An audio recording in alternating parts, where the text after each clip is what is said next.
Hello, everyone. Guess what? It is Tyree, the MC, and your current Mrs. Clackamas County, America. And I am so excited. I have Dr. Kristine with me today, and she is one of our speakers for the Empowering Women's Expo coming up in February.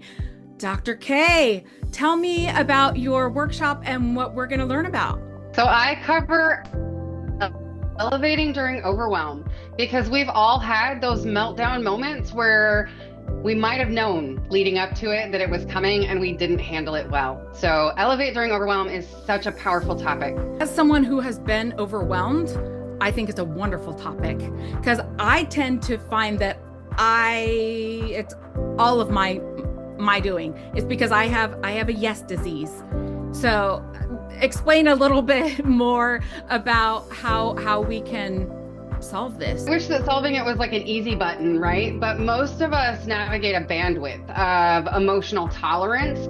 And the goal is to recognize before we hit what we call basement brain about that we're getting ready to have our moment. None of us are immune from those moments of overwhelm and ego and that moment of like crisis, right? And when I talk about my own story, I had what I call the sushi crisis of 2020, and it sounds so silly, but it's such a relatable moment because especially as moms, often we're juggling so much and we're caring for so many, and then before we even realize it, our battery is completely dead. How do you recognize the point where you're like, I'm on a very thin string? How do you recognize it before you're all of a sudden yelling at your kids and yelling at your spouse and yelling at people in traffic? Well, so my space of expertise is actually leadership development. And so I'm actually tackling it a lot from recognizing when somebody around me is navigating it. And the more time I spend in that social awareness piece of recognizing somebody else is doing it, as a woman, as a really resilient, I consider myself very resilient. I consider myself very powerful. I consider myself like pretty put together. And then I watch other amazing women kind of lose it. And then I go, oh, it's okay to lose it, right? It's okay to not be perfect all the time. It's okay to feel run down and worn out. But how do we take the time out? I'm looking at it often of like, how do I recognize it from somebody coming into my life? When are my kids getting ready to crack? When is my husband going to crack? When's my best friend going to crack? And then all of a sudden I feel just a little bit more validated to go, oh, I also am allowed to crack. What are some of the signs that you see like of people around you when they're on the edge? Such a fun question because I tackle this from the 4 personalities. And so a lot of times we recognize it when somebody's doing something that we would do from our own personality perspective. And I use a personality assessment called Ways to Lead. It's one that I built, and there's 4 types. And so we have right way, my way, nice way, and fun way.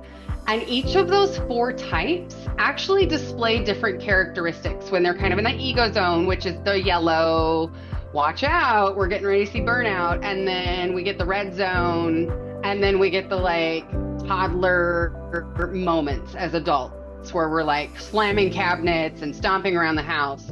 And so in my talk, I cover those ego zone spaces and overwhelm for each of those 4 types, which gives us so much permission as emotionally intelligent human beings to go, I better pause here, whether it's for myself or somebody around me, and recognizing that the symptoms are not always the same because my personality is going to be different than somebody else's.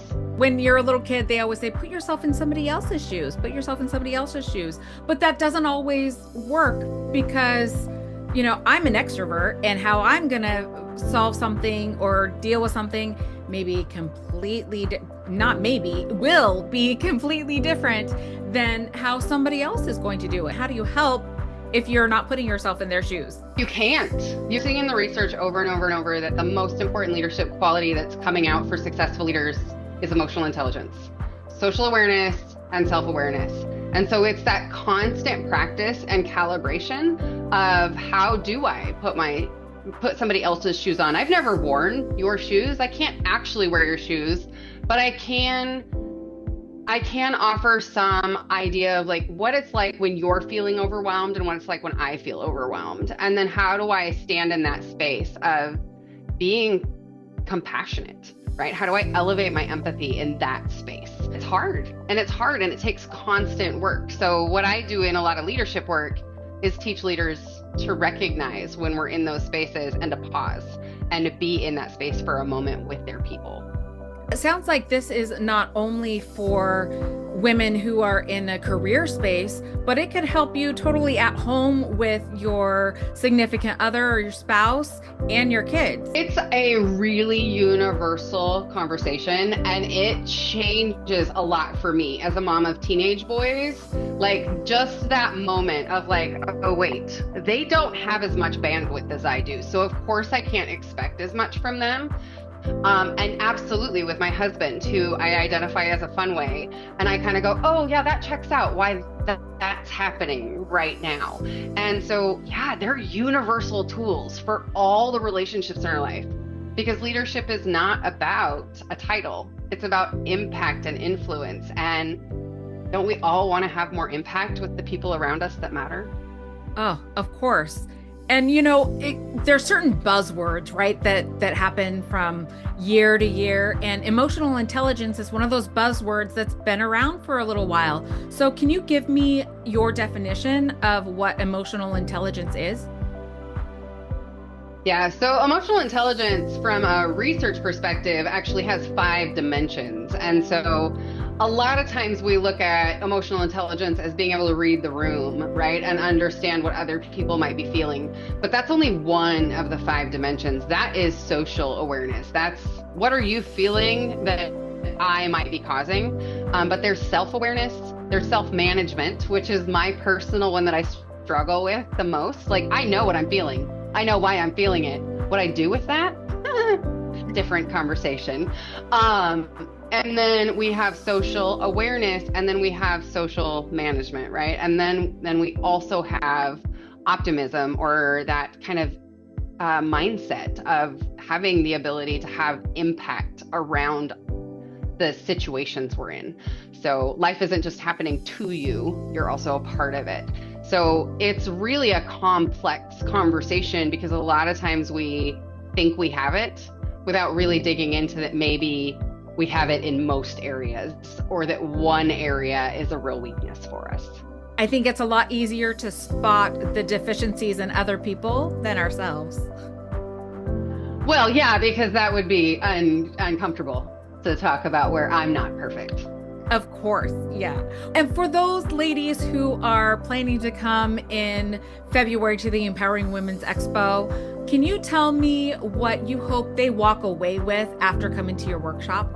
So one of the biggest things that this particular conversation I want them to walk away with is validation. That it is okay to have the hard days. It is okay to have the moments of ego. It is okay to have the moments of overwhelm. It is okay to even have a moment of basement brain. It's not okay to stay in those things, but until we can put language around that, it's difficult to understand the elevating process, right? How do we grow back into our best self that maybe we were 5 years ago before, the pandemic happened?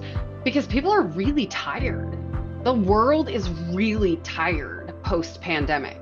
And so I want women to feel that validation that the last 5 years has been really hard, and it's okay. It's been a challenge, I think, for all of us. And you can see it in the interactions of people, even when you just go to the grocery store. It's totally different than it used to be. I would argue that the majority of the world, or a lot of people, are navigating the world from what I would call that ego zone, or that overwhelm zone, that they're just kind of stuck in those spaces. Where we want to be is in that more elevated space of what I call the penthouse brain. And so it's a pretty important conversation to just go, oh, shoot.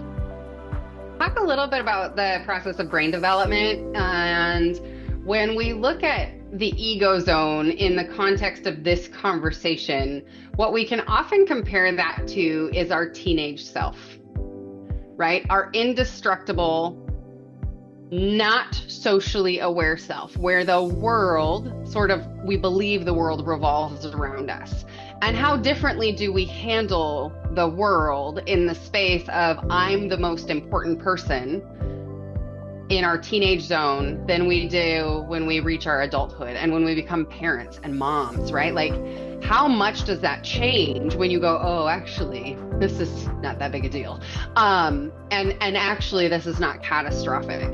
And so I talk through how we sort of navigate that beginning of our lives from only having a small amount of capacity for emotional challenge to much more capacity, which is similar to a teenager. And then all of a sudden we have a ton of capacity, but that doesn't mean I don't drop back into those zones when things get hard or when I get tired.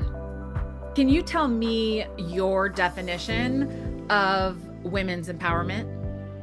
I really want women to stand in their strengths as early as possible in their lives.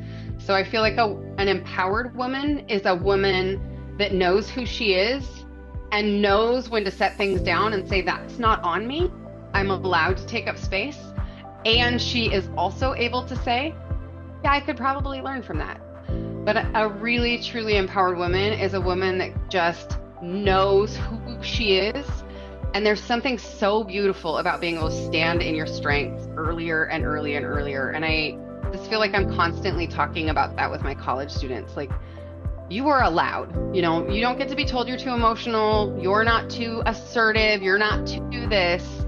You have been designed beautifully and you are already wonderfully made. The key is standing in the strengths of who you are. Great answer.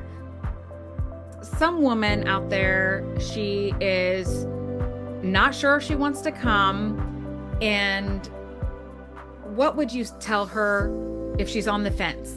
What is the risk in coming, right? Why not? Why not try something? Because experiences build resilience in our lives, and resilience creates emotional bandwidth. And when we have emotional bandwidth, we can take on more challenges and tackle more in our lives. And so there's not really reason to not try something sometimes. And you'll walk away with something. You will walk away with something. Something will resonate with you. Will all of it? Probably not.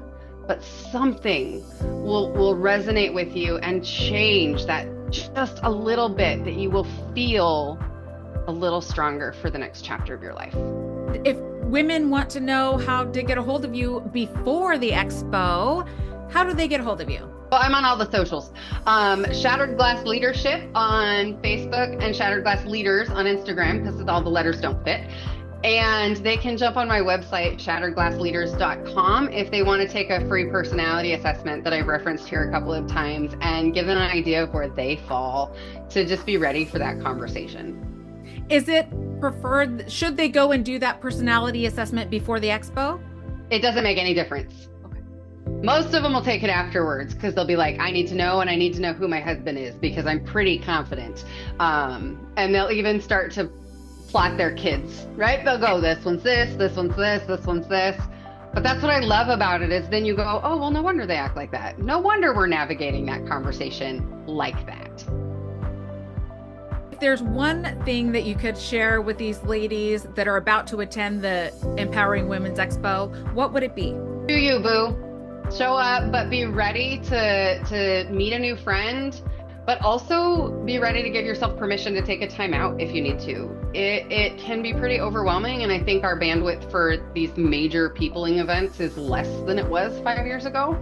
So just know that it is your experience, and it's okay if it needs to look different than somebody else's experience. Thank you so much for meeting with me. I know we're both busy ladies, so I appreciate your time. And I look forward to seeing you, and of course, all of you ladies, at the Empowering Women's Expo.